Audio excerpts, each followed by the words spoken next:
Doolla Bila waa mid ka mid ah beeraha bustaanada ee ku yaala duleedka magaalada Wardheer, isla markaasina si heer sare loo casriyeeyay. Waxaana ka baxa noocyada kala duwan ee khudaarta, kuwaasi oo ay tayadoodu aad u sarreyso.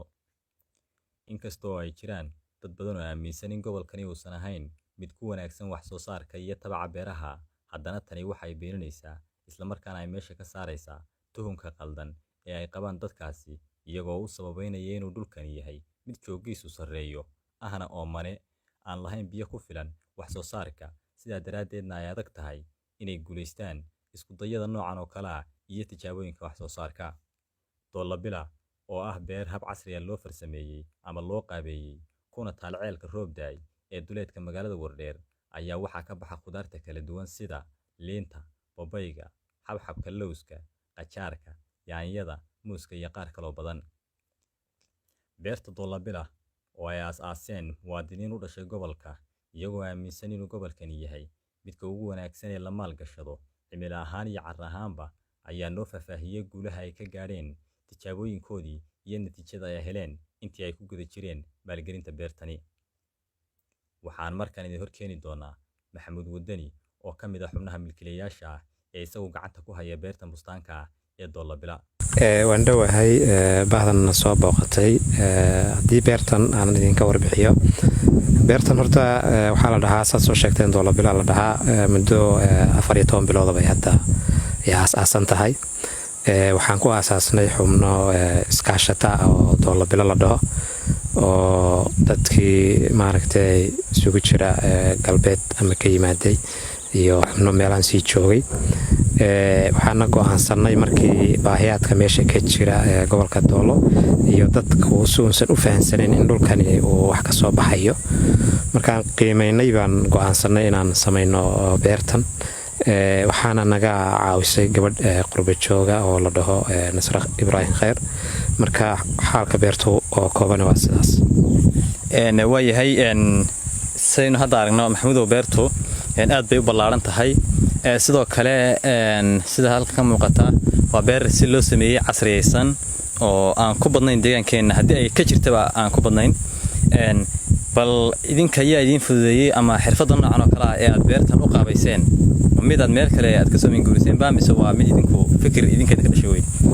الأول أنا هندسني qorshahan inaanu keenno meeshan, waayo wadankan cimiladiisu maadaama ay aad kulushahay, waxyaabaha laga faa'iidana ay kamid tahay yaanyada iyo khudaarta kale geedgaabka.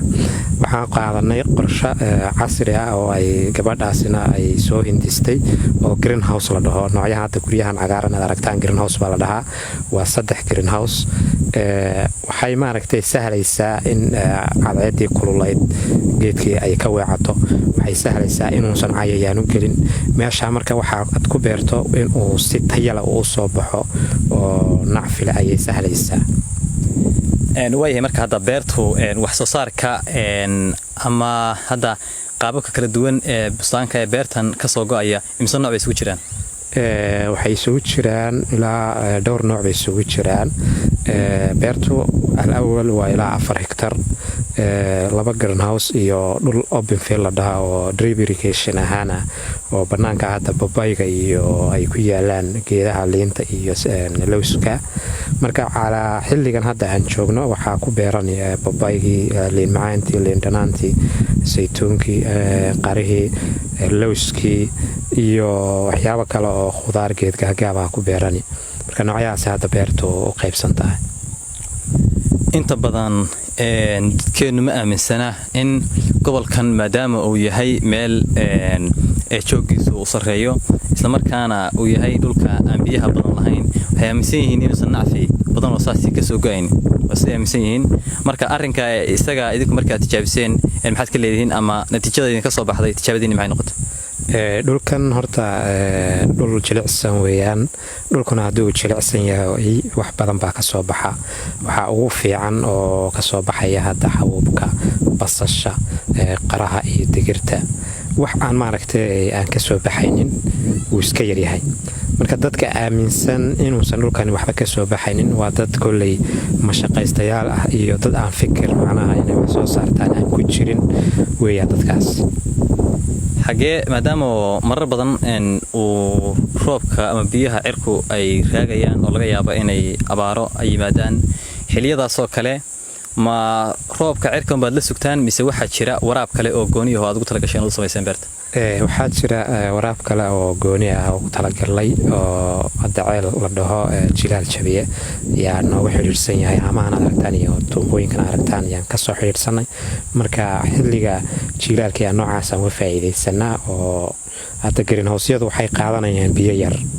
waxaan drip irrigation loo sameeyey waa in beerta biyo yar ay ku baxdaa calaa yoomkii waa in 5 foosto ama 10 foosto qolkaa dhanna 40 mitir dhanna maaragtay 30 mitir waa in yoomkii ku baxdaa. maalin buu ku qaadayaa, maalinka dambe la waraabinayaa. waa qaab biyaha tashiilahaya. marka qaybtaas ceelasha iyo noocaasaan xilliga adag in roobku jirin aan ku beeranaa.